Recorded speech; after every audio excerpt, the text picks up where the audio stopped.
রব্বানা মা খালাকতা হাযা বাতিলান সুবহানাকা ফাকিনা আযাবান নার।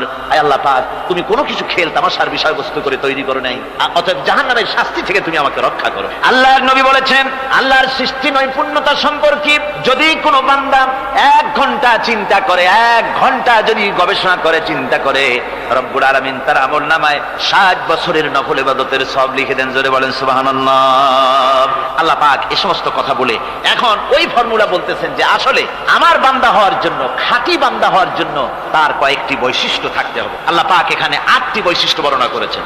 আল্লাহর খাঁটি বান্দা হওয়ার জন্য বৈশিষ্ট্য কয়টা লাগবে? 8টি। বেহেশত কয়টা? বেহেশত কয়টি? আল্লাহ পাক বৈশিষ্ট্য বানিয়েছেন 8টি। এখানে 8টি বৈশিষ্ট্যের কথা বলা হয়েছে। মহান আল্লাহ রাব্বুল আলামিন বলেন, ওয়া ইবাদুর রাহমানিল্লাযীনা ইয়ামশুনা আলাল আরদি হাওনাও ওয়া ইযা খাতাবাহুমুল জাহিলুন ক্বালু সালামা। রহমানের খাঁটি বান্দা তারা, রহমানের আসল বান্দা তারা, যারা নাকি জমিনের উপর থেকে যখন হাঁটে খুব বিনয় বিনম্রতার সাথে তারা চলে। ওয়াইদা খাতাবাহুমুল জাহিলুন, আর যখন জাহিলরা তাদের সঙ্গে কথাবার্তা বলতে আসে তখন তারা তাদেরকে বলে তোমাদের প্রতি সালাম, এই বলে তারা চলে। অর্থাৎ এই 8টি বৈশিষ্ট্যের প্রথম বৈশিষ্ট্য ধরা হয়েছে চালচলনকে।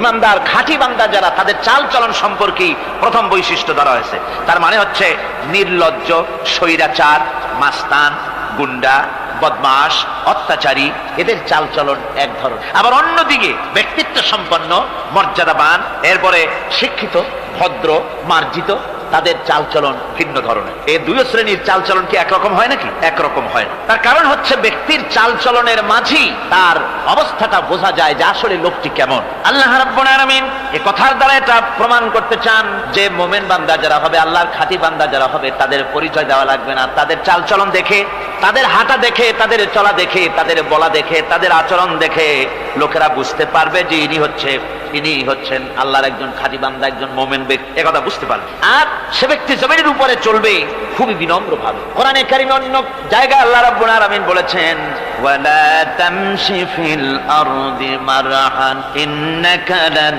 তাখরিকাল আরদা ওয়া লান তাবলুগাল জিবালা তুলা। আমার জমিনের উপরে অহংকারের পদবরে হেঁটো না, আমার জমিনের উপরে অহংকার করে জমিনের উপরে হেঁটো না। তুমি জমিনের উপরে অহংকার করে হেঁটে পদাঘাত দিয়ে আমার এই জমিনকে ফাটায় দিতে পারবে না, আর তুমি লাভ দিয়ে আমার আকাশে, আমার পাহাড়ের উচ্চতাও তুমি ছাড়িয়ে যেতে পারবে না। অহংকার করে কেউ কি পায়ের আঘাত দিয়ে জমিনটাকে ফাটায় দিতে পারে? কি বলেন, পারবে? আর অহংকার করে লাভ দিয়ে পাহাড়ের উচ্চতাও কি কেউ ছাড়িয়ে যেতে পারবে? পারবে না। সুতরাং অহংকার, মুমিন ব্যক্তি যারা, তারা অহংকার করতে পারে না। অহংকার মুমিনের স্বভাব নয়। অহংকার করতে পারে কেবলমাত্র আল্লাহ রাব্বুল আলামিন। অহংকার হচ্ছে আল্লাহ পাকের ইজাত। অহংকার কে করতে পারেন? আল্লাহ পাক করতে পারেন। মানুষের অহংকার শোভা পায় না। মানুষ, তোমার আবার অহংকার কিসের?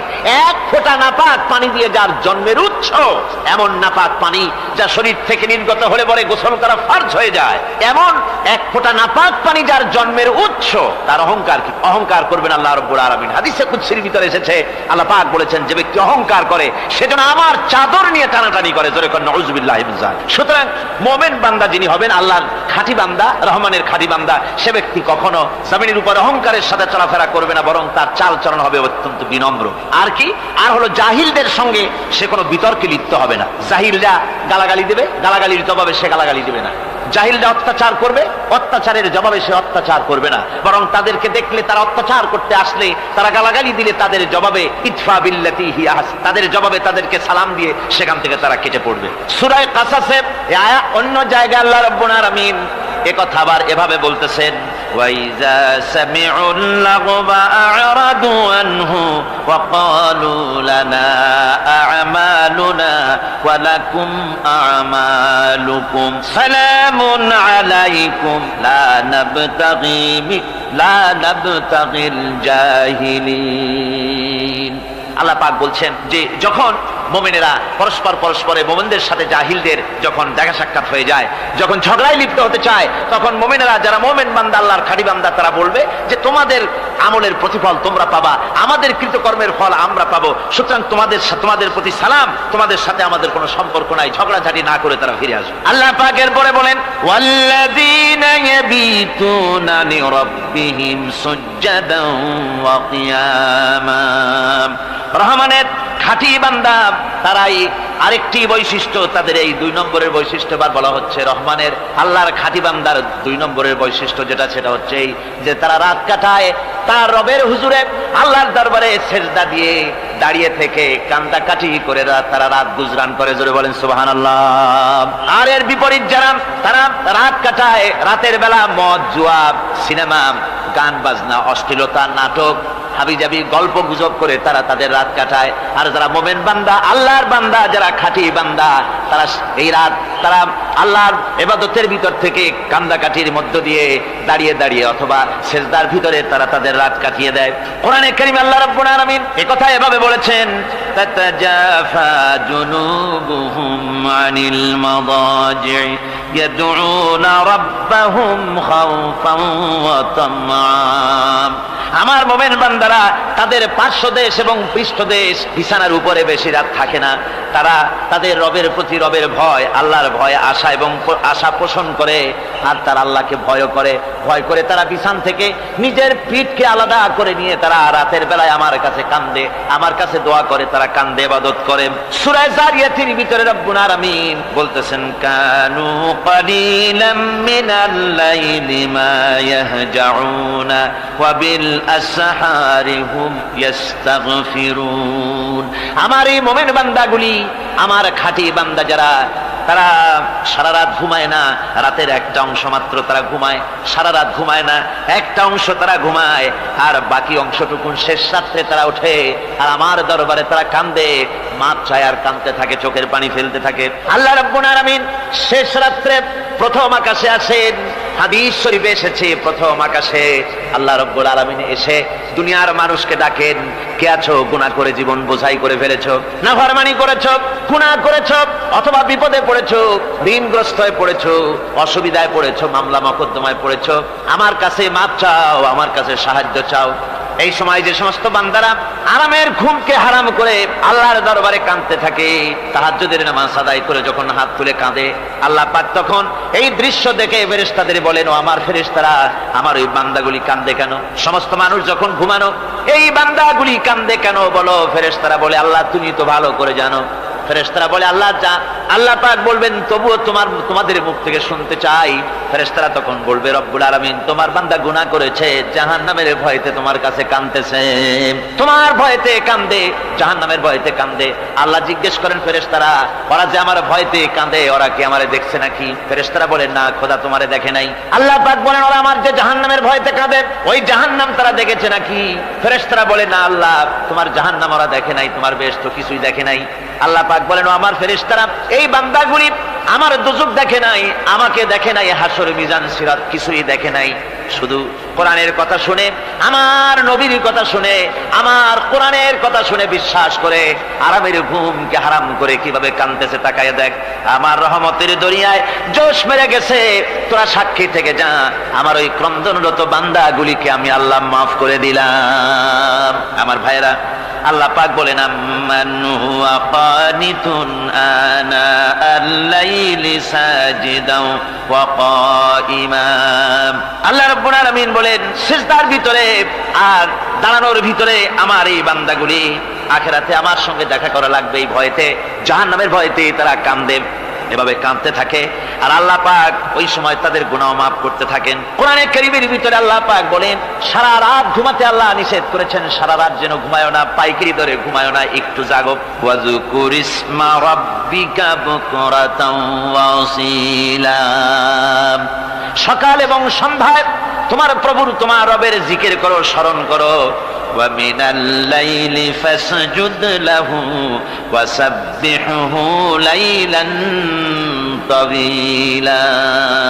তোমার রাতের বেলায় রাতের একটা অংশ সিজদায় অবনত হও, আর রাতের দীর্ঘ সময় ঘুমায় থেকো না, হয় একটা লম্বা সময় ঘুমাও, কিন্তু একটা অংশ রাখো যে সময় তুমি আমার দরবারে সিজদায় পড়ে যাবে, কাঁদবে।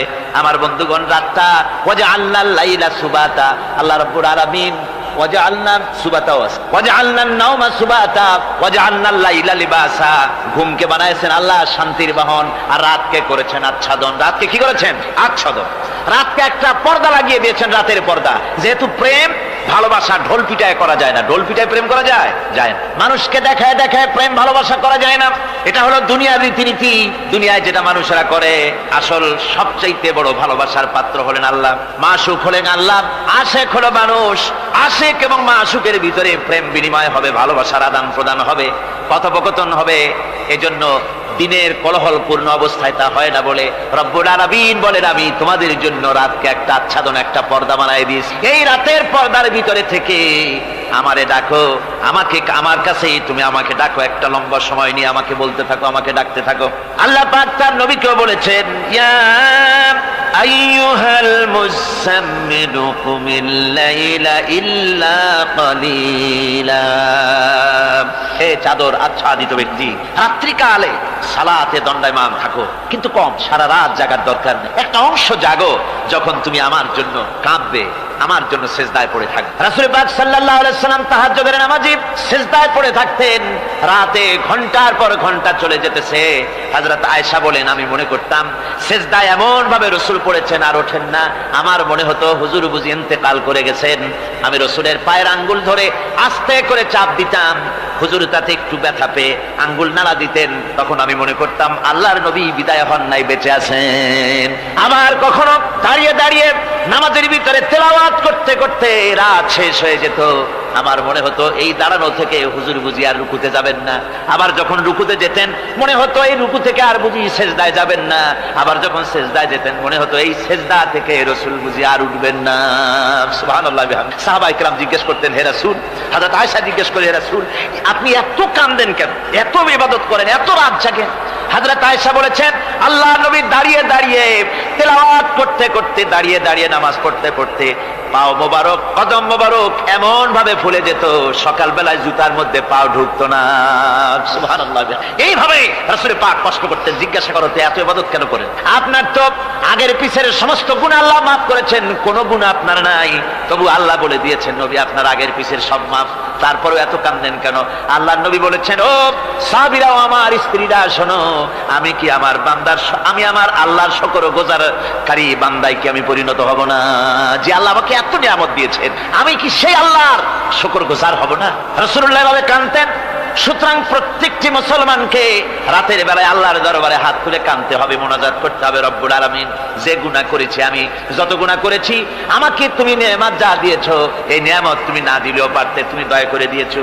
এভাবে যদি মানুষ কাঁদে, আল্লাহ এই অপরাধ করেছি, অপরাধের কথা যদি স্মরণ করে আর কাঁদতে থাকে, আল্লাহ রব্বুল আলামিনের রহমত তার উপরে তখন পড়তে থাকে। আর এই তাহাজ্জুদ, গভীর রাতের কান্দাকাটি, এই জন্য আল্লাহ পাক বলেন, এর আসল ব্যাপারটা হলো, ইন্না নাশিআতাল লাইলি হিয়া আশাদ্দু ওয়াতআন ওয়া আকওয়ামু কিলা। আসল ব্যাপার হলো এই প্রকৃতপক্ষে রাতের বেলায় যে নামাজটা হয়, শয্যা ত্যাগ করে মানুষ যে নামাজ পড়তে দাঁড়ায়, এতে করে তার আত্মসংযমের ট্রেনিং হয়ে যায়, আল্লাহর সঙ্গে মহব্বত কায়েম হয়ে যায়। ইসলামী আন্দোলনের বিজয়ের জন্য কর্মীদের এটা সবচাইতে বড় ওষুধ। শুধু হরতালের প্রোগ্রাম দিয়া, শুধু মিছিলের প্রোগ্রাম দিয়া ইসলামী আন্দোলন বিজয় কোনো কালে হয় নাই, আর হবেও না। এজন্য আন্দোলন যারা করে তাদেরকে গভীর রাত্রে উঠতে হয়, নফল রোজা রাখতে হয়, আর গভীর রাত্রে তেলাওয়াত করতে হয়, কাঁদতে হয় আল্লাহর কাছে, তা না হলে আন্দোলনের বিজয় হওয়া সম্ভব নয়। আমার বন্ধুগণ, আমরা জেনেছি ইতিহাসে আছে, লাল সালু একটা বই পড়ানো হয়, কলেজে পড়ানো হয়, আপনার নাম শোনেন নাই? এই বইটা আমাকে একজন প্রফেসর এই চট্টগ্রামের আমাকে দেখতে দিলেন, আমি দেখলাম। তার মধ্যে তিনি ইসলামের ব্যাপারে এত বিদ্বেষ ছড়িয়েছেন। এক জায়গায় তিনি লিখতে গিয়ে লিখেছেন, আমি পড়লাম, নিজে পড়েছি, যে দেশে যত টুপি দেখা যায়, জমিনে এত শস্য হয় না। এদেশে এই মোষ দাড়ি ওঠার আগেই কোরআন শরীফ হেফজ করা সারা, অথচ জমিনে শস্য নাই। জমিনের শস্য আর কোরআন শরীফ পড়ার সাথে তুলনা করে উপহাস করেছে রীতিমতো। একটা দুশ্চরিত্র খলনায়ককে দিয়ে সেখানে কোরআন হাদিসকে বিকৃত করার অপচেষ্টা চালানো হয়েছে। এরকম একটা নিকৃষ্ট বইকে তারা স্কুলে এবং কলেজে সেখানে পড়াশোনার ব্যবস্থা করে দিয়েছে। আর ইসলামের ব্যাপারে যদি কেউ গাইল দিতে পারে তাহলে সে বইটাকে খুব সুনাম সুখ্যাতি করে বাজারে ছড়াবার চেষ্টা করা হয়, ঠিক কিনা কর? যে কবি, ওই আগে বলেছি, যে কবি ইসলামের গাইল দিতে পারবে সে সবচাইতে বড় কবি। যে সাহিত্যিক ইসলামকে খোসা দিয়া, কোরআনকে খোসা দিয়া কথা লিখতে পারবে সে হলো শ্রেষ্ঠ সাহিত্যিক, ঠিক কিনা কর? আর এই খ্রিস্টান জগৎ, ইহুদি জগৎ, তারা ইসলামকে আর মুসলমানদেরকে গালাগালি করার জন্য সব সময় মুসলমান নামের কুলাঙ্গারদেরকে বেছে নেয়। যেমন নবুয়াতের উপরে হামলা চালাতে হবে, সেজন্য এই পৃথিবীর নিকৃষ্ট কাফের গোলাম মোহাম্মদ কাদিয়ানির মতো একটা নিকৃষ্ট কাফেরকে তারা বেছে নিয়েছে, জোরে কর নাউজুবিল্লাহ। তার নাম একটা মুসলমানই না। আবার আমাদের দেশে আল্লাহকে, রসুলকে গালি দিতে হবে, দাউদ হায়দারের মতো একটা জাহান্নামের কীটকে তারা বেছে নিয়েছে মুসলমান নামের। আবার রসুলকে গালি দিতে হবে, হযরত আয়েশা সিদ্দিকা রাদিয়াল্লাহু তাআলা আনহাকে গালি দিতে হবে, সেজন্য মুসলমান নামের কলঙ্ক সালমান রুশদি নামক এক শয়তানকে এই ইহুদিরা বেছে নিয়েছে, ঠিক কিনা কর? কিন্তু এখন সালমান রুশদি যাবা কোথায়? এখন সালমান রুশদির উপরে যিনি হুকুম হজ জারি করেছিলেন ইমাম খোমেনি বেঁচে নাই, কিন্তু তার হুকুম এখনো বেঁচে আছে। উনি অর্ডার করেছেন যেখানে পাও সেখানে হত্যা করো, ফাকতুলু সালমান রুশদি হাইসু ওয়াজাদতুম, ওরে যেখানে পাও সেখানে হত্যা করো। এখন ওর দশা হয়েছে এই, চেহারা সার্জারি করে টরিয়া, তারপরে এখন লা ইয়ামুতু ফিহা ওয়ালা ইয়াহইয়া, সে বাঁচিয়াও নাই মরিয়াও নাই, এমন অবস্থা আছে। আমার ভাইরা, আমার মুসলমান মদ যদি খায়, জিনাও যদি করে, রাসূলকে যখন কেউ গালি দেয় তখন মনে করে আমি একটা অপরাধ করেছি, ঠিক, আমি মদ খাইছি, অন্যায় করেছি, আমি নামাজ পড়ি না, অন্যায় করেছি, কিন্তু আমার রাসূলকে গালি দিয়েছে, ওরে যদি পাই ওর কাঁচা কলিজা চাবায় খাবো, ঠিক কিনা কর? সুতরাং আজকে এইভাবে করে আমার দেশের শিক্ষা ব্যবস্থাকে নষ্ট করা হয়েছে এই ধরনের বই পড়িয়ে। এবং এক শ্রেণীর শিক্ষক আছেন যারা কলেজ ইউনিভার্সিটিতে অপ্রাসঙ্গিক ভাবে ইসলামকে গালাগালি করে, আল্লাহকে গালি দেয়, ইসলামকে গালি দেয়, মুসলমানদেরকে গালি দেয়। বরদাস্ত করতে পারি না। বলি বন্ধুরা, ইসলাম যদি ভালোই না লাগে তাহলে নামটা মুসলমানি নাম রাখছেন কেন? ঘোষণাটা দিয়ে দেন, আমরাও জানাজা না পড়াবার হাত থেকে বেঁচে যাই, ঠিক কিনা? সুতরাং এরা ওই জায়গায় বসে আছে আমাদের সন্তানদের মস্তিষ্ককে বিকৃত করার জন্য। আল্লাহ রাব্বুল আলামিন বলেন এভাবে করে, ওয়াল্লাযীনা লা ইয়াদউনা মা'আল্লাহি ইলাহান আখারা ওয়া লা ইয়াকতুলুনা আন-নাফসাল্লাতী হারামাল্লাহু ইল্লা বিল হক, তারা হত্যা থেকে বিরত থাকে, মানুষকে হত্যা করে না। ওয়া মান ওয়ালা ইয়াজনুন, আর তারা ব্যভিচার করে না, জিনা ব্যভিচার করে না। জিনা ব্যভিচার সম্পর্কে কোরআন শরীফ বলছে, ওয়ালা তাকরাবুজ জিনা ইন্নাহু কানা ফাহিশাতান ওয়া সাআ সাবিলা। জিনা করা তো দূরের কথা, আল্লাহ পাক বলছেন জিনার নিকটবর্তী হয় না। জিনার নিকটবর্তী মানুষ হয় কিভাবে? জিনার নিকটবর্তী হওয়ার জন্য কতগুলি উপকরণ এবং উপাদান আছে। তা হচ্ছে অশ্লীল নৃত্যগীত, তা হচ্ছে যৌন আবেদনমূলক পত্র পত্রিকা, তা হচ্ছে অশ্লীল ছায়াছবি, তা হচ্ছে নারী সৌন্দর্যের প্রদর্শনী। এই সব জিনিসগুলি মানুষকে জেনার দিকে আকৃষ্ট করে। এসব কি আমাদের সমাজে চালু আছে? আমাদের সমাজে আছে। তো জেনার উপকরণ কি কি বললাম? জেনার উপকরণ হচ্ছে সহশিক্ষা, জেনার উপকরণ হচ্ছে নারীর সৌন্দর্য প্রদর্শনী, জেনার উপকরণ হচ্ছে অশ্লীল পত্র পত্রিকা এবং অশ্লীল ছায়াছবি। এগুলি মানুষকে জেনার দিকে আকৃষ্ট করে, উদ্বুদ্ধ করে। এসব আমাদের সমাজে চালু আছে। ব্যাঙ্গের ছাতার মতো ভিডিও ক্লাব চালু হয়েছে শহরের কোনায় কোনায়, রাস্তার মোড়ে মোড়ে, আর এ দিয়ে ছবি এনে মানুষ দেখতে থাকে আর চরিত্র নষ্ট হতে থাকে। এরপরে রয়েছে সহশিক্ষার ব্যবস্থা, রয়েছে নারীদের বেপরদিগি সৌন্দর্যের প্রদর্শনী, আর রয়েছে যৌনাবেদনমূলক পত্র পত্রিকা। আর পত্র পত্রিকার কাজই হচ্ছে এখন যৌন সুশ্রুতি দেওয়া আর ইসলামকে গালি দেওয়া। বর্তমান সরকারের আমলে 1991 সনের জানুয়ারি থেকে শুরু করে, যখন সরকারের স্থিতিশীলতা ছিল না, জানুয়ারি ফেব্রুয়ারি মাস থেকে নিয়ে আজ পর্যন্ত বর্তমান সরকার প্রায় 138টি সাপ্তাহিক, পাক্ষিক, মাসিক, দৈনিক পত্রিকার ডিক্লারেশন দিয়েছেন। এতগুলি পত্রিকা, আর সমস্ত পত্রিকা ওনারা ঘোষণা করেছেন যে আমরা সাংবাদিকতার সর্বোচ্চ স্বাধীনতা দিয়েছি। আর এই সর্বোচ্চ স্বাধীনতার সুযোগ নিয়ে প্রত্যেকটি পত্রিকা, অলমোস্ট প্রায় প্রত্যেকটি পত্রিকা ইসলামকে গালি দিচ্ছে। আর কিছু পত্রিকা সমাজে চালু হয়েছে, বাংলাদেশে চালু হয়েছে ভারতের রয়ের টাকায়। ভারতের রয়ের টাকা দিয়ে যে পত্রিকা, দৈনিক এবং সাপ্তাহিক পত্রিকা চালু হয়েছে, তার ভিতরে রয়েছে দৈনিক ভোর এবং আজকের কাগজ, সাপ্তাহিক পূর্বাভাস। ভারতের রয়ের টাকা দিয়া পরিচালিত এই কাগজগুলি গোটা বাংলাদেশের জাতি সত্তাকে দ্বিধা বিভক্ত করার জন্য সর্বাত্মক প্রচেষ্টা তারা চালাচ্ছে। এরা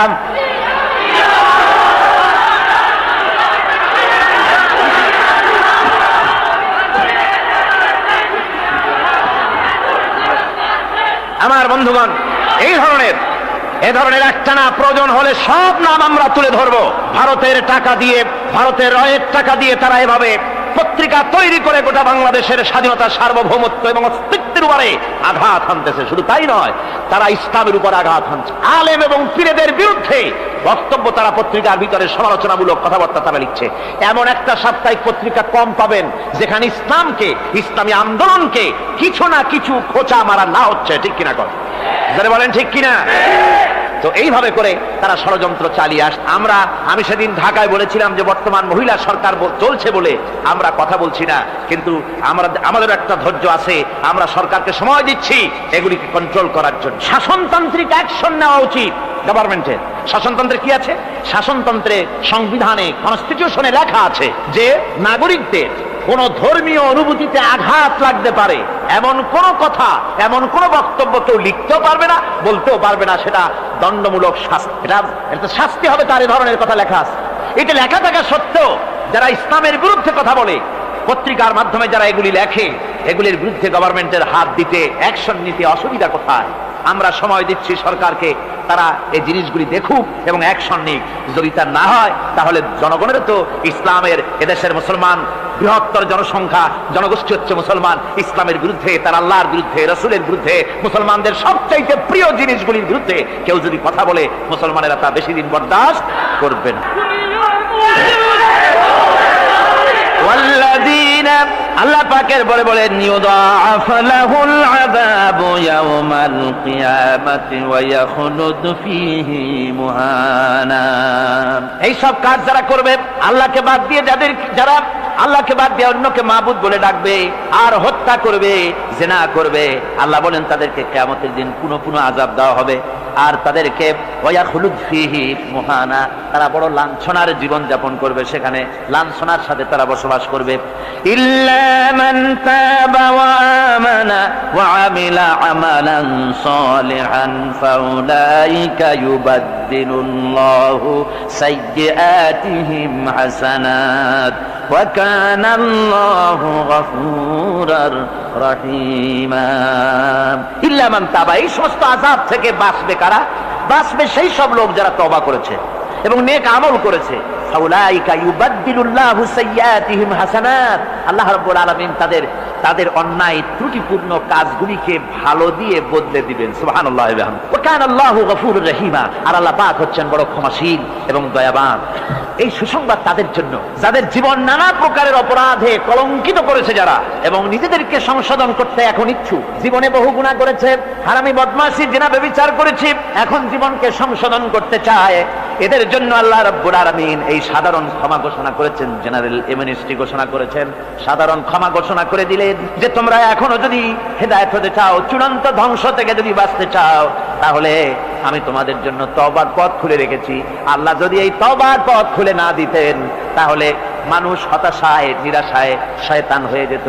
তার মানে আরো পাপ করত। যখন আর কোনো গুনাহ যখন মাফই হবে না, তখন আর কি করা যায়? আরো বেশি পাপের মধ্যে লিপ্ত হয়ে যায়। আমার ভাইরা, আল্লাহ রাব্বুল আলামিন মানুষের জন্য তওবা করার জন্য, গুনাহ মাফের জন্য দরজা খুলে রেখেছে। ইবনে জারীর তাবারীর একটি বর্ণনা এসেছে, হযরত আবু হুরায়রা রাদিয়াল্লাহু তাআলা আনহু তিনি বলছেন যে আমি এশার নামাজ পড়ে, মসজিদে নববী থেকে এশার নামাজ পড়ে ঘরে আসতেছিলাম। ঘরে আসার সময় দেখি আমার দরজার কাছে একজন মহিলা দাঁড়ান। সে আমাকে সালাম বলল, আমি তাকে তার সালামের জবাব দিয়ে ঘরের মধ্যে প্রবেশ করলাম। কিছুক্ষণ পরে মহিলা দরজায় নক করলেন। আমি দরজা খুলে জিজ্ঞেস করলাম, কি চাও? তিনি বললেন যে আমি শয়তানের ওয়াসওয়াসায় পড়ে জিনা করেছি এবং এই জিনা করার পর আমি গর্ভবতী হয়েছি। এরপরে একটা সন্তান হয়েছে, আমি সেই সন্তানকেও মেরে ফেলে দিয়েছি। এখন আমার বাঁচার পথ, আমার এখন এই গুনাহ মাফ হওয়ার পথ। হযরত আবু হুরায়রা রাদিয়াল্লাহু তাআলা আনহু বলছেন যে অসম্ভব, তোমার এই গুনাহ মাফ হবে না। মহিলা তখন যাওয়ার সময় কাঁদতে কাঁদতে কপালে আঘাত করতে করতে যাচ্ছিল যে আরে শরীরের এই রূপ, এই যৌবন, এই সৌন্দর্য কি তৈরি হয়েছিল জাহান্নামের আগুনে জ্বলার জন্য?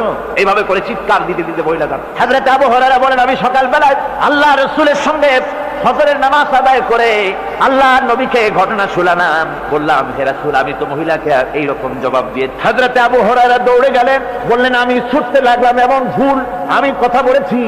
মহিলা তো হতাশ হয়ে গিয়েছে, তিনি খুঁজতে খুঁজতে মহিলাকে পেয়ে গেলেন, যে বললেন ও মহিলা, আল্লাহর হাবিব তোমার সম্পর্কে এই কথা বলেছেন, তুমি যদি তওবা করো আল্লাহ রাব্বুল আলামিন তোমাকে মাফ করে দিবেন, আর তোমার দোষ ত্রুটিগুলির বিনিময় আল্লাহ তোমাকে নেক দিয়ে বদলায় দিবেন, তোমাকে আল্লাহ মাফ করবেন। মহিলা শোনা মাত্র আল্লাহু আকবার বলে চিৎকার মেরে সিজদায় পড়ে গেলেন। তিনি প্রাণ ভরে কাঁদলেন আর বললেন, আল্লাহ তোমার দরবারে শুকরিয়া আদায় করি যে আমার মতো গুনাহগারের জন্য তুমি যে তওবার দরজা খোলা রেখেছো। তিনি তার নিজের দাসীকে এবং তার বাচ্চাকে, কৃতদাসীকে আল্লাহ শকরার্থে মুক্ত করে দিলেন। আমার ভাইয়েরা, এভাবে করে যারা নাকি আল্লাহর দরবারে যারা এভাবে মাপ চায় আল্লাহ পাক তাদেরকে মাফ করে দিবেন। তওবা করার জন্য রব্বুল আলামিন পথ খুলে রেখে দিয়েছেন। আবার অন্য হাদিসে এসেছে হযরতে রাসূল পাক সাল্লাল্লাহু আলাইহি ওয়াসাল্লামের কাছে এক বৃদ্ধ এসে বলেছিলেন, হে আল্লাহর নবী, আমি যত গুনাহ করেছি সমস্ত গুনাহ যদি দুনিয়ার মানুষেরকে ভাগ করে দেওয়া হয় তাহলে একযোগে সব মানুষকে তা ডুবাইয়া ছাড়বে, এত গুনাহ আমি করেছি, এমন কোন গুনাহ নাই যে আমি করি নাই। হে আল্লাহর রাসূল, আমার এই গুনাহ মাফ হবে না? আল্লাহর নবী বলেন, তুমি কি মুসলমান হয়েছো?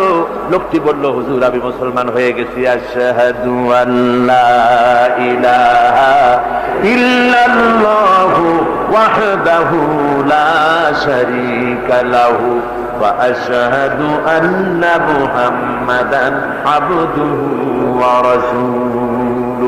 পড়েন সবাই, আশহাদু আল্লা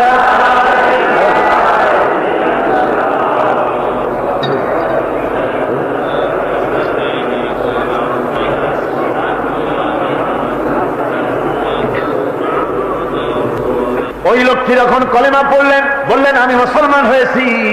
আল্লাহ নবী বলেন, শোনো আল্লাহর বান্দা, তুমি যখন কলেমা পড়েছো তোমার পেছনের তামাম জিন্দেগির সমস্ত গুনাহ খাতা আল্লাহ রাব্বুল আলামিন মাফ করে দিয়েছেন। শুধু মাফ করেন নাই, আরো কি করেছেন? ওয়ায়ুবাদদিলুল্লাহু সাইয়্যাতিহিম হাসানাত। দোষ ত্রুটি তোমার যা আছে, যে ব্যক্তি তওবা করে আল্লাহর পথে চলে, নেক আমল করে, পেছনের জীবনের দোষ ত্রুটি যা করেছেন সবগুলির বদলে আল্লাহ রব্বুল আলামিন নেকি লিখে দিবেন। জোরে বলেন সুবহানাল্লাহ। তার মানে হচ্ছে জীবনে যত অপরাধ করেছিল তওবা করে যখন ভালো কাজ করবে আর পেছনের কথাগুলি যখন মনে করবে গভীর রাত্রে, আল্লাহ আমি এই ধরনের পাপ করেছিলাম, চুরি করেছি, ডাকাতি করেছি, জেনা করেছি, মদ খেয়েছি, মিথ্যা কথা বলেছি, এই সব কথা বলে যত অনুশোচনা করবে আর অনুতপ্ত হবে, চোখ দিয়া যত পানি পড়বে, নতুন নতুন করে তার আমল নামে আল্লাহ নেকি লিখতে থাকবেন। জোরে বলেন সুবহানাল্লাহ। রব্বুল আলামিন তার বান্দাকে এত ভালোবাসেন। একজন সাহাবী কতগুলি পাখির বাচ্চা নিয়ে রাসূলের কাছে হাজির হয়েছেন। আল্লাহর নবী বলেন, এই পাখির বাচ্চাগুলি আনলা কেন? সাহাবী বলেন, হুজুর এই পাখির বাসাটা ভেঙে গিয়েছিল, বাচ্চাগুলি যখন ধরলাম ওর মা আমার মাথার উপরে ঠোকরাতে লাগলো, সে নিজের জীবনের মায়াকে উপেক্ষা করে বাচ্চাগুলিকে হেফাজত করার জন্য আমার উপরে ঝাঁপিয়ে পড়লো। আমি নিয়ে এসেছি এখানে, এই দেখুন ঘরের মধ্যে ঢুকেছে, এখানে ওই পাখিটা এসেছে। আমি রাসূলকে দেখাতে এলাম প্রাণী জগতে মায়ের সন্তানের প্রতি কত মায়া, সেটা দেখাতে এলাম। আল্লাহর নবী বলেন, ও সাহাবী, প্রাণী জগতে সন্তানের প্রতি মায়ের কতটুকু মহব্বত তুমি তাই আমাকে দেখাতে এসেছো। শোনো, এই প্রাণী জগতে সন্তানের প্রতি মায়ের যত মহব্বত তার চাইতে লক্ষ কোটি গুণে বেশি মহব্বত বান্দার প্রতি আল্লাহ রব্বুল আলামিনের। মহব্বতকে, করুণাকে, রহমতকে, ভালোবাসাকে 100 ভাগ করা হয়েছে। 100 ভাগ করে 99 ভাগ আল্লাহ নিজের কাছে রেখেছেন, আর একটা ভাগ তামাম পৃথিবীর প্রাণী জগতে আল্লাহ ছড়াই দিয়েছেন। একটা ভাগ দিয়েছেন সারা দুনিয়ায় প্রাণী জগতে। সেই একটা ভাগে এই শত সহস্র কোটি প্রাণীর মধ্যে যেটুকুন আমরা পাইছি, এতটুকুন মহব্বতে সন্তানের জন্য কলিজায়, সন্তানের কোনো অকল্যাণ হলে কলিজায় পানি থাকে না, সন্তানের কোনো অসুবিধা হলে বা মা বাপের কষ্ট হলে বা কারো কোনো কষ্ট হলে আমরা এই ধরনের আমাদের অবস্থা সৃষ্টি হয়ে যায়। এক ভাগ তামাম পৃথিবীর সমস্ত প্রাণী জগতে ছড়ায় দেওয়ার পর আমাদের অবস্থা যদি এই হয়, তাহলে 99 ভাগ রহমত যার কাছে, বান্দার প্রতি তার মহব্বত কতখানি। আমার বন্ধুগণ, রাসূল পাক সাল্লাল্লাহু আলাইহি ওয়াসাল্লাম বলেছেন, ও সাহাবীরা, একজন লোক উটের পৃষ্ঠে যাচ্ছিল কোথাও, উটের পৃষ্ঠে তার খাবার আছে, পানিও আছে, যেতে যেতে মরুদ্যানের মধ্যে সে বিশ্রাম করলো। ঘুমের থেকে জেগে দেখে উট নাই, খাবার নাই, পানিও নাই, বড় লোকটা কেমন পেরেশান হয়। সাহাবীরা বলেন, হুজুর উট হচ্ছে মরুভূমির জাহাজ, উট হারায় গেছে। টাকা পয়সা যা ছিল, খাদ্য খাবার ছিল, সব চলে গেছে।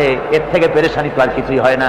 হুজুর বলেন, লোকটা খানিকক্ষণ চিন্তা ভাবনা করতে করতে কিছুক্ষণ পর দেখলো উঠ ফিরে এসেছে, সমস্ত টাকা তার ওই খাদ্য আর পানীয় নিয়ে হাজির হয়ে গেছে। বলো কেমন খুশি হয়? হুজুর হযরত সাহাবীরা বলেন, হুজুর এর থেকে খুশি আর কি হতে পারে? লোকটার দিল তো ভরে যাবে। আল্লাহর নবী বলেন, ওগো সাহাবীরা, কোন বান্দা যদি আল্লাহর থেকে নাফরমান হয়ে যায়, নামাজ ছেড়ে দেয়, জিনা ব্যভিচার বদমাশি নাফরমানিতে যদি যখন লিপ্ত হয়ে যায়, উঠারা ব্যক্তি উট পাওয়ার জন্য যেমন পেরেশানি বোধ করে, আল্লাহ রাব্বুল আলামিন তার ওই নাফরমান বান্দার জন্য আল্লাহ রাব্বুল আলামিন ফিরে আসার জন্য আল্লাহ রাব্বুল আলামিন চান। বান্দা যখন নাফরমান বান্দা নিজের গুনাহ বুঝতে পেরে যখন সিজদায় পড়ে গিয়া কান্দে, রব্বুল আলামিন আমার গুনাহ মাফ করে দাও, এইভাবে যখন কাঁদতে থাকে, রব্বুল আলামিন আল্লাহর হাবিব বলেন, উঠারা ব্যক্তি উঠ ফেলে পড়ে, ওই ব্যক্তি যত খুশি হন। কোন নাফরমান বান্দা যখন সিজদায় পড়ে যায়, আল্লাহ রাব্বুল আলামিন এর চাইতে লক্ষ কোটি গুণে বেশি খুশি হয়ে যান। আল্লাহ পাক হচ্ছেন রহমান রহিম, গাফুরুর রহিম। পৃথিবীতে এমন কে আছে আপনি আমাকে বলেন? এমন কে আছে অপরাধ করবে না আর সে বলবে আয় তোরে মাফ করে দেই? বলেন এরকম আছে নাকি? কেউ বলেন আছে? এমনকি বাপ মা ছেলে অন্যায় করেছে, বাপ মার দিল চায় ছেলেটা যদি মাপ চাইতো বড্ড ভালো হতো, ওর সাথে প্রাণ ভরে কথা বলতাম, দুটোর সাথে জড়িয়ে দিতাম। কিন্তু মুখ খুলে বলে না যে অপরাধ করেছিস মাপ চাইয়া যা, এরকম বলে। মাও বলে না, বাপেও বলে না। কিন্তু একমাত্র মহান সত্য রব্বুল আলামিন বান্দা যখন গুনাহ করে, আল্লাহ ডাকে, বান্দারে গুনাহ করেছিস ফিরে আয়, আমি তোরে মাফ করে দেব। গুনাহ করেছিস ফিরে আয়, জিনা করেছিস ফিরে আয়, মদ খেয়েছিস ফিরে আয়, মানুষ হত্যা করেছিস ফিরে আয়, কুফরি করেছিস ফিরে আয়, আগুন পূজা করেছিস ফিরে আয়, মাটি পূজা করেছিস, সূর্য পূজা করেছিস, যা করেছিস না কেন ফিরে আয়, আমাকে ডাক দে, আমি তোর জিন্দেগির গুনাহ আমি আল্লাহ মাফ করে দেব। এই জন্য আল্লাহ রাব্বুল আলামিনকে যখন কোন বান্দা একবার ডাকে, দিল থেকে কলিজা থেকে একটা ডাক যদি দেয় আল্লাহ, হাজার ডাকের তুলনায় একটা ডাক আল্লাহ, কলিজা থেকে ডাক। এই ডাকটা কোথা থেকে? কলিজা থেকে। দিল से जो बात निकलती है असर रखती है पर नहीं मगर ताकते परवास रखती है। অন্তর থেকে যে কথা বেরোয় তা প্রভাব বিস্তার করে। কলিজা থেকে যদি কেউ ডাক দেয় আল্লাহ, কলিজার একটা ডাক আলাদা না? বলেন আলাদা কিনা? কলিজা থেকে ডাক বলেন না সবাই আল্লাহ। কলিজা থেকে একটা ডাক যদি কেউ ভাবে আল্লাহকে ডাক দেয় আল্লাহ, আল্লাহ রাব্বুল আলামিন বান্দা যখন একবার ডাক দেয়, আল্লাহ তখন 70 বার লাব্বাইক বলেন, 70 বার সাড়া দিয়া বলে, বান্দা কি চাও? আমি তোর কাছে হাজির। কি চাস বল, আমার আমি মাফ করে দেব। সুতরাং আল্লাহ রাব্বুল আলামিন বলছেন, আমার কাছে ক্ষমা চাও, মাফ চাও, আমার কাছে মাফ চাও, যত মাফ চাইবে আমি মাফ করে দেব। পৃথিবীতে এমন কেউ নাই যার কাছে বেশি চাইলে তিনি খুশি হবেন। আল্লাহ রাব্বুল আলামিন এমন এক সত্তা যার কাছে যত বেশি চাওয়া যাবে তিনি তত বেশি খুশি হবেন। হর হমেশা দেনে को वो तैयार है जो न मांगे उससे वो बेजार है। যত বেশি চাওয়া যায় আল্লাহর কাছে আল্লাহ তত খুশি হন, আর যে ব্যক্তি চায় না আল্লাহর কাছে আল্লাহ তার উপরে বেজার হয়ে যান। ওয়ামান তাবা ওয়া আমিলা সালিহান ফাইন্নাহু ইয়াতুবু ইলাল্লাহি মাতাবা। আর যারা তওবা করে, নেক আমল করে, তার আল্লাহর দিকে ফিরে আসে, যেমনটি তার আশা উচিত তেমন ভাবে সে আল্লাহর কাছে ফিরে আসে। তার মানে হলো তওবা মাফ, তওবা কবুল করার জন্য, গুনাহ মাফ করার জন্য পৃথিবীতে কেউ নাই। আছে কেউ? গুনাহ কি কেউ মাফ করতে পারে? দুনিয়ায় কেউ পারে? আকাশে কেউ পারে? আল্লাহ ছাড়া কেউ গুনাহ মাফ করতে পারে? যদি মানুষ তওবা করে, রব্বুল আলামিন বলেন সে এমন ভাবে তওবা করে আল্লাহর কাছে ফিরে এসেছে যেখানেই তার আসা উচিত, এই জায়গা ছাড়া আর তার কোনো যাওয়ার জায়গা নাই। সুতরাং সে জায়গা মতো এসেছে, অনুতপ্ত এবং অনুশোচনা করেছে। আল্লাহ পাক এ ধরনের অনুতপ্তকারী, অনুশোচনাকারীকে রব্বুল আলামিন ক্ষমা করে দিয়ে থাকেন। ওয়াল্লাযীনা লা ইয়াশহাদুনা আয-যুর ওয়া ইযা মাররু বিল-লাগবি মাররু কিরামা। আর যারা মিথ্যার সাক্ষ্য হয় না, রহমানের বান্দা তারা যারা মিথ্যার সাক্ষ্য হয় না, এটা হচ্ছে ষষ্ঠ বৈশিষ্ট্য। আর তারা কোনো অনর্থক, কোনো নিরর্থক কোনো কাজ যদি দেখে, ঘটনা দেখে, সেখান থেকে তারা শরীফ মানুষের মতো, একেবারে নিতান্ত ভদ্র মানুষের মতো সেখান থেকে কেটে পড়ে। গান বাজনা হচ্ছে, নাটক হচ্ছে, অশ্লীলতা হচ্ছে, গালাগালি হচ্ছে, অনর্থক কোনো কাজ হচ্ছে, নিরর্থক কোনো অনুষ্ঠান কিছু একটা হচ্ছে, ওখান থেকে একটা ভদ্রলোকের মতো, যেমন কোন দুর্গন্ধময় জায়গা থেকে মানুষ যখন যায় নাকে রুমাল দিয়ে আস্তে করে সেখান থেকে পাশ কেটে চলে যায়, ঠিক কিনা? ঠিক ওইভাবে করে আল্লাহ পাক বলছেন, আমার মুমিন বান্দারা এই ধরনের কোন অনর্থক, নিরর্থক যে কাজের মধ্যে কোনো পরকাল নাই, আল্লাহ নাই, দুনিয়ার মানুষের স্বার্থ নাই, দেশের স্বার্থ নাই, রাষ্ট্রের স্বার্থ নাই, জনগণের স্বার্থ নাই। এই ধরনের সমস্ত গাল গপ্প নাটক উপহাস, এই ধরনের মজা, এই ধরনের অনুষ্ঠান যখন দেখে আমার মোমেন বান্দারা সেখানে দাঁড়ায় না। ময়লার কাছ থেকে নাকে রুমাল দিয়ে মানুষ যেমন চলে যায়, এই লোকটি তখন অত্যন্ত ভদ্রের মতো আস্তে করে পাশ কেটে বেরিয়ে যায়। ওয়াল্লাযীনা ইযা যুক্কিরু বিআয়াতি রাব্বিহিম লাম ইয়াখিরু আলাইহা সাম্মান ওয়া উমিয়ানা। আর আমার বান্দাদের 7 নম্বরের রহমানের বান্দা, খাঁটি বান্দা যারা, তাদের 7 নম্বরের বৈশিষ্ট্য হচ্ছে এই যে ওই সমস্ত বান্দারা তাদের কাছে যখন আমার আয়াতকে শোনানো হয়, আমার কোরআন তেলাওয়াত করে আমার আয়াত করে যখন নসিহত শোনানো হয়, তখন তারা বোবার মতো বধিরের মতো বসে থাকে না। বুঝতে পেরেছেন? রহমানের খাঁটি বান্দা যারা, তাদের কাছে কোরআনের কথা ওয়াজ করে যখন শোনানো হয়, আল্লাহর কালাম যখন শোনানো হয়, আয়াত পড়ে পড়ে যখন নসিহত শোনানো হয়, লাম ইয়াখিরু আলাইহা সুম্মান ওয়া উমিয়ানা, তখন ওই ব্যক্তি অন্ধ এবং বধিরের মতো চুপ করে বসে থাকে না, বরং আমল করা শুরু করে দেয়। জোরে বলেন সুবহানাল্লাহ। যখন সে জানলো যে এগুলি হলো আল্লাহর দুইটি কাজ, এগুলি আল্লাহর কাজ, আল্লাহ রাসূলের কাজ, তখন তা পালন করা শুরু করে দেয়। এই 5 দিন ধরে কোরআনের যে কথাগুলি হলো, এই কথাগুলি শোনার পর আপনারা কি বসে থাকবেন? বসে থাকবেন? তারা বসে থাকবে। এইগুলি শোনার পরে আল্লাহ তাদেরকে বলেছেন এরা হলো অন্ধ, এরা হলো বধির, এরা হলো বোবা। আমরা আল্লাহর এই যে কথা, আমরা কি অন্ধ আর বধির আর বোবা হবো নাকি? আমরা হবো না। আমরা অন্ধ নয়, বধির নয়, বোবা নই, বরং আল্লাহ যা বলেছেন, যা শুনলাম সামি'না ওয়া আতানা, এই 5 দিন ধরে যা শুনলাম আল্লাহর কথা, কার কথা শুনলাম? আর সমস্ত কথা আমরা আমল করবো। জোরে কোন আমিন। আল্লাহ যেন কবুল করেন। জোরে কোন আমিন। আমল করা কি? বসে না থাকা কি? বসে না থাকা হচ্ছে যা শুনলাম, আল্লাহর যা ফরজ, যা হুকুম, তা মানবো। আল্লাহ যা নিষেধ করেছেন তার থেকে ফিরে থাকবো, এটাই হলো কাজ। এরপরে রব্বুল আলামিন বলেন, ওয়াল্লাযীনা ইয়াকুলুনা রাব্বানা হাব লানা মিন আজওয়াজিনা ওয়া যুররিয়্যাতিনা কুররাতা আয়ুন ওয়াজআলনা লিল মুত্তাকিনা ইমামা। রহমানের বান্দা 8 নম্বর এবং শেষ নাম্বার হচ্ছে এটা বৈশিষ্ট্য এই যে তারা রহমানের যারা খাঁটি বান্দা, আল্লাহর যারা খাঁটি বান্দা, তারা রব্বুল আলামিনের কাছে মুনাজাত করে, আমার রব, আয় আমার আল্লাহ, হাবলানা মিন আজওয়াজিনা ওয়া যুররিয়াতিনা, আমাদের এবং আমাদের স্ত্রীদের আর আমাদের সন্তানদেরকে তুমি দয়া করে আমাদের চক্ষুর শীতলতা বানায় দাও। জোরে বলেন আমিন। ওয়াজআলনা লিল মুত্তাকিনা ইমামা, আর আমার এই সন্তানদেরকে তুমি মুত্তাকিদের ইমাম বানায় দাও। শুধু মুত্তাকি বানায়ও না, মুত্তাকিদের নেতা বানায় দাও। জোরে বলেন সুবহানাল্লাহ। এই কথা, এই সূরাটা, এইটা তখনকার কথা যখন এই মুমিনদের মক্কি সূরা। তো এটা যখন মক্কা শরীফে দেখা গেল যে মুসলমানেরা, যিনি ইসলাম কবুল করেছেন তার বাপ কাফের, যিনি ইসলাম কবুল করেছেন কারো বাপ কাফের, কারো মা কাফের, কারো সন্তান কাফের, কারো মেয়ে কাফের, কারো জামাই কাফের, সব প্রিয়জনেরা কুফরি হালতে আছে। আর এগুলি দেখে তাদের চক্ষুর মধ্যে কাঁটা বিঁধতেছিল, চক্ষু জর্জরিত হয়ে যাচ্ছিল। নিজের সন্তানের চেহারা যত ভালো হোক, সন্তান যতই শিক্ষা দীক্ষা থেকে যতই উন্নত আর ভালো হোক না কেন, সে যদি জাহান্নামের দিকে অগ্রসর হতে থাকে, কোন নেককার ইমানদার পিতার মনে তার সান্ত্বনার কারণ হতে পারে না। সে তখন আল্লাহর দরবারে, আল্লাহ পাক বলেন ওই মোমেন বান্দারা আমার কাছে দোয়া করে যে রব্বুল আলামিন আমার সন্তানদেরকে, আমার স্ত্রীদেরকে আমার চোখের শীতলতা বানাও, তাদের আমল আখলা কেমন বানাও, যাতে আমাদের চক্ষু ঠান্ডা হয়ে যায়। জোরে বলেন আমিন। জোরে বলেন আমিন। সন্তানদের জন্য আল্লাহর কাছে দোয়া করতে হবে।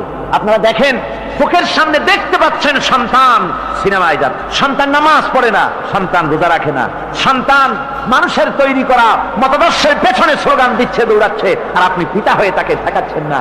ওই ছেলে তো জাহান্নামে যাচ্ছে, আপনার দরদ হওয়া উচিত, ওই ছেলেকে ফিরানো দরকার, আর আল্লাহর কাছে দোয়া করা দরকার। আমার বন্ধুগণ, দোয়া আল্লাহ নিজেই শিখাই দিচ্ছেন, দোয়া করো। পড়েন আমার সাথে, রব্বানা হাব লানা মিন আজওয়াজিনা ওয়া যুররিয়্যাতিনা কুররাতা আয়ুন ওয়াজআলনা লিল মুত্তাকিনা ইমামা। উলাইকা ইউজসাউনাল গুরফাতা বিমা সাবারু ওয়া ইউলাক্কাউনা ফিহা তাহিয়াতাও ওয়া সালামা। আল্লাহ পাক বলেন এই সব লোকদের জন্য তারা যে সবর করেছিল সেই সবরের কারণে আমি তাদের উত্তম জাযা দান করব। আর তাদের জন্য ফেরেশতারা চতুর্দিক থেকে ফেরেশতারা তাদের জন্য সম্বোধন করবে, তাদেরকে সম্বর্ধনা দিবে, ফেরেশতারা তাদের সম্বর্ধনা দিবে। ওয়াল মালাইকাতু ইয়াদখুলুনা আলাইহিম মিন কুল্লি বাবিন সালামুন আলাইকুম বিমা সাবারতুম ফানি'মা উকবাদ-দার। চতুর্দিক থেকে ফেরেশতারা আসতে থাকবে আর তারা সালাম দিতে থাকবে, তাদেরকে সম্বর্ধনা দেবে বেহেশতীদেরকে, আর বলবে তোমাদের জন্য এই পরকালের এই ঘরটা, এই জায়গাটা কতই না উত্তম করে আল্লাহ তৈরি করে রেখেছেন। বলেন সুবহানাল্লাহ। সালামুন আলাইকুম। আল্লাহ বলছেন উলাইকা ইউজসাউনাল গুরফাতা বিমা সাবারু, তোমরা যে সবর ইখতিয়ার করেছিলে সেজন্য আজকে তোমাদের জন্য আমি এই বিরাট নিয়ামত তোমাদের জন্য রেখেছি। দিনকে চালু করতে গেলে, ইসলামী আন্দোলন করতে গেলে বিপদ আসে, আর সেই বিপদে সবর ইখতিয়ার করতে হয়। কত ভয় আসে, লোভ আসে, কত কিছু আসে।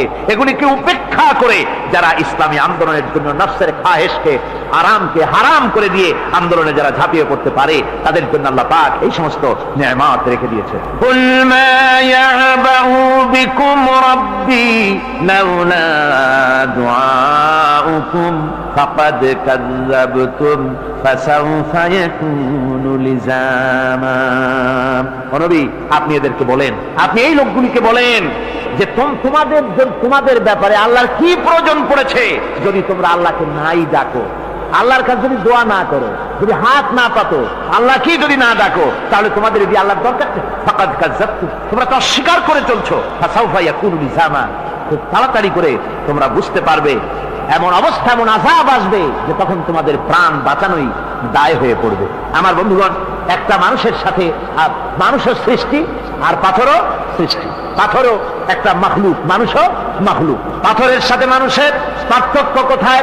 পাথর আল্লাহর দরবারে হাত তুলতে পারে না, আল্লাহকে ডাকতে পারে না, মোনাজাত করতে পারে না। মানুষ ডাকতে পারে, হাত তুলতে পারে, তার হাত দেওয়া আছে।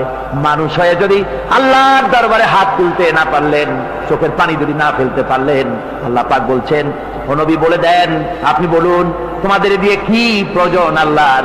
লাউলা দুআউকুম, তোমরা যদি সেই আল্লাহকে যদি না ডাকো, যদি তার কাছে হাত না তোলো, তাহলে তোমাদের যে আল্লাহর দরকারটা কি? তোমাদেরকে রব্বুল আলামিন তৃণখণ্ডের মতো উড়িয়ে দিবেন, কোন মর্যাদা থাকবে না আল্লাহর কাছে। সুতরাং মর্যাদা পেতে হলে আল্লাহকে ডাকতে হবে, আল্লাহর কাছে চাইতে হবে। এভাবে করে আল্লাহ পাক তার বান্দাদেরকে নির্দেশ করছে। আমার বন্ধুগণ, এই মোট 8টি বৈশিষ্ট্য ইসলামের আপনার মুমিন বান্দাদের জন্য, রহমানের খাঁটি বান্দাদের জন্য এই 8টি বৈশিষ্ট্য আল্লাহ পাক দান করেছেন। এই 8টি বৈশিষ্ট্য যেন আল্লাহ পাক আমাদের মধ্যে দান করে দেন। জোরে বলেন আমিন, আরো জোরে বলেন আমিন। 8টি বৈশিষ্ট্যের জন্য আল্লাহ পাক বেহেশত রেখেছেন। 8টি বেহেশত কয়টি? এই 8টি বেহেশতের দরওয়াজা আল্লাহ যেন আমাদের জন্য কিয়ামতে খুলে দেন। জোরে বলেন আমিন। আমার ভাইরা, আল্লাহ রাব্বুল আলামিন এই কোরআন যে নাজিল করেছিলেন, এই কোরআন দিয়ে এই ধরনের নৈতিক গুণে গুণান্বিত একটা জনসমষ্টি তৈরি করেছিলেন আল্লাহর হাবিব জনাব মুহাম্মদ রাসূলুল্লাহ সাল্লাল্লাহু আলাইহি ওয়াসাল্লাম। আর সেই জনসমষ্টি দিয়ে রাসূল পাক সাল্লাল্লাহু আলাইহি ওয়াসাল্লাম একটি ইসলামী কল্যাণমূলক রাষ্ট্র তৈরি করেছিলেন। রাসূলুল্লাহ কি করেছিলেন? একটা রাষ্ট্র। এই যা বললাম, এই 5 দিন ধরে যা বললাম, এই সব গুণাবলী দিয়ে, এই সব বৈশিষ্ট্য দিয়ে রাসূলুল্লাহ একটা জনগোষ্ঠী তৈরি করেছিলেন। সেই জনগোষ্ঠী নিয়ে মক্কি জিন্দেগি থেকে রাসূলুল্লাহ মদিনায় আসলেন। আর মদিনায় এসে রাসূলুল্লাহ এখন রাষ্ট্রপ্রধান হয়ে গেলেন। কি হয়ে গেলেন? রাষ্ট্রপ্রধান, প্রেসিডেন্ট হয়ে গেলেন। রাসূলুল্লাহ আজকে প্রেসিডেন্ট, রাষ্ট্র হলো। আর কোরআন দিলেন সংবিধান হিসেবে, শাসনতন্ত্র হিসেবে। আল্লাহর নবী বললেন, আজকে আমি দেশবাসীকে এমন একটা কনস্টিটিউশন, এমন একটি সংবিধান দেশবাসীকে আমি দিলাম, যেই সংবিধানের বদৌলতে সমাজে আর চুরি থাকবে না, ডাকাতি থাকবে না, জেনা থাকবে না, ব্যভিচার থাকবে না। এর বদৌলতে মানুষ এখন দরজা খুলে ঘুমাতে পারবে, আর কোনো অশান্তি থাকবে না, চুরি হবে না, ডাকাতি হবে না, নারী ধর্ষণ হবে না, হত্যা হবে না, আরামের জমিন হয়ে যাবে, আর মানুষ শান্তিতে বসবাস করতে পারবে। হুজুর বললেন, খায়রুল কুরুনি কারনি, সর্বশ্রেষ্ঠ যুগ হচ্ছে আমার যুগ। আমার বন্ধুগণ, কোরআনের সমাজই ছিল পৃথিবীর সর্বশ্রেষ্ঠ সমাজ। সেই সমাজ ব্যবস্থাকে আমরা ভুলে গিয়েছি। আজকে সমাজতন্ত্র ব্যর্থ হলো কেন? কমিউনিজম ব্যর্থ হলো কেন? ব্যর্থ হওয়ার একমাত্র কারণ হলো তারা মানুষকে খেতে দিতে পারে নাই, পড়তে দিতে পারে নাই। পুঁজিবাদও ব্যর্থ, সমাজতন্ত্র ব্যর্থ। আসলে ওরা বলেছে আমরা সবাইকে সমান করে দেব, খাইতে দেব, পড়তে দেব, কাপড় দেব, চোপড় দেব, ওষুধ দেব, তোমাদের মৌলিক অধিকার, মৌলিক প্রয়োজন মিটাবো, এগুলি সব তারা বলেছে। কিন্তু মৌলিক প্রয়োজন মিটাতে পারে নাই। 70 বছর জেলে পারল না, বিদায় হয়ে গিয়েছে। মৌলিক প্রয়োজন মিটাতে পারে শুধুমাত্র কোরআন। কে মিটাতে পারে? বলেন কে পারে?